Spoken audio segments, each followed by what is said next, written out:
guys, it's Bex, welcome back to my channel. Today I'm back with an in-depth first impressions of the multiplayer, single player and the EXO survival mode in Call of Duty Advanced Warfare. This video is not a review of the game by any means. I just wanted to make this video right now to point out a few of the good and bad things that I've noticed about the game so far.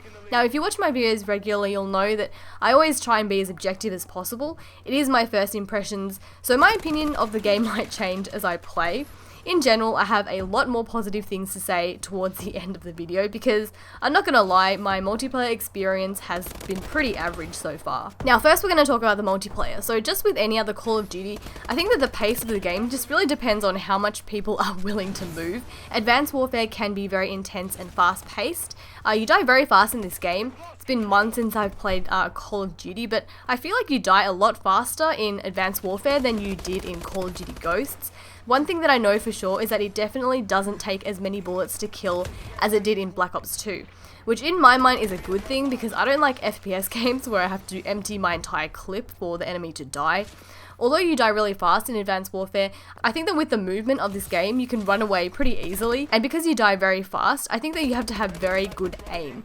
I've never felt like I needed to work on my aim in other Call of Duty games, but I really feel like it is the case when I play Advanced Warfare. Now let's talk about the movement mechanics in this game because it is a pretty big change for Call of Duty.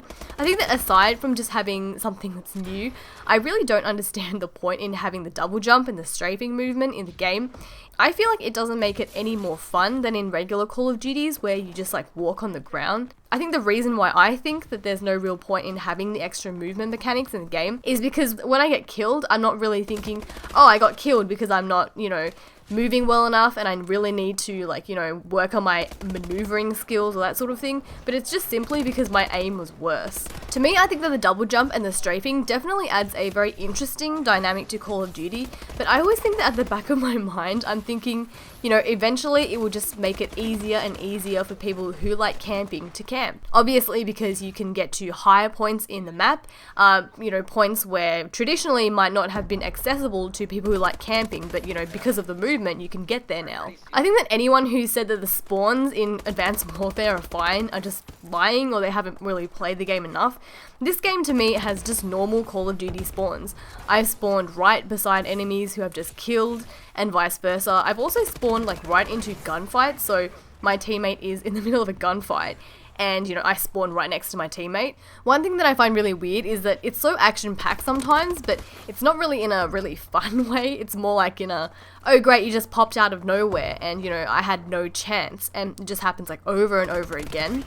I think that if the maps were slightly bigger, there might be less of that feeling, but at the same time, I have to admit that I prefer the game to be more action-packed and more chaotic in general than needing to run around for a long time to find enemies to kill.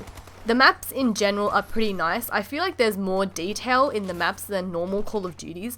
I always feel like in Call of Duty games, they just put random rubbish piles everywhere and boxes just to fill up space, and I don't really feel like this is the case with Advanced Warfare. In terms of the connection, I'm playing in Australia, and as with any Call of Duty game, there are no dedicated servers, which really sucks, and it's actually a little bit ridiculous to be honest. But in Australia, the connection is not that great, and it's pretty unstable.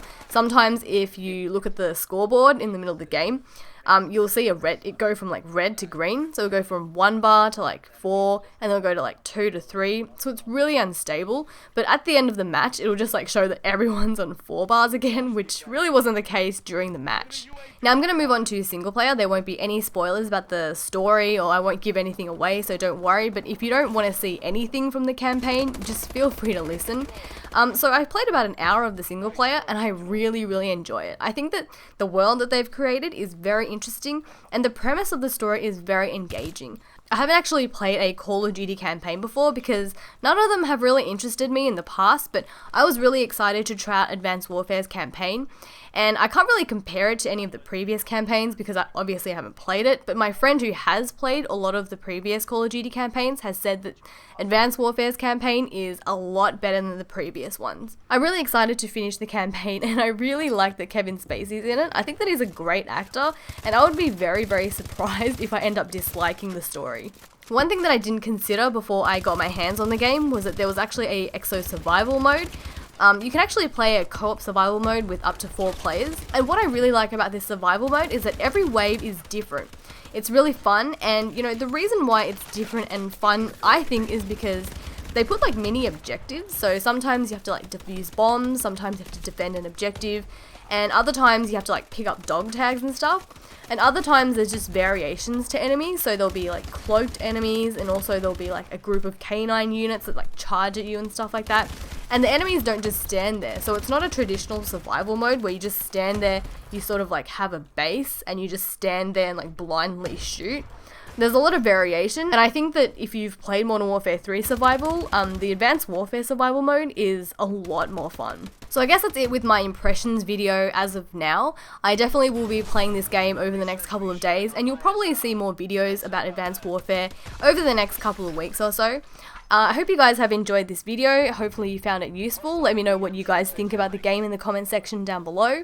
If you did enjoy the video, don't forget to leave a like. I hope you guys are having a lovely day, and I will talk to you guys later. Bye.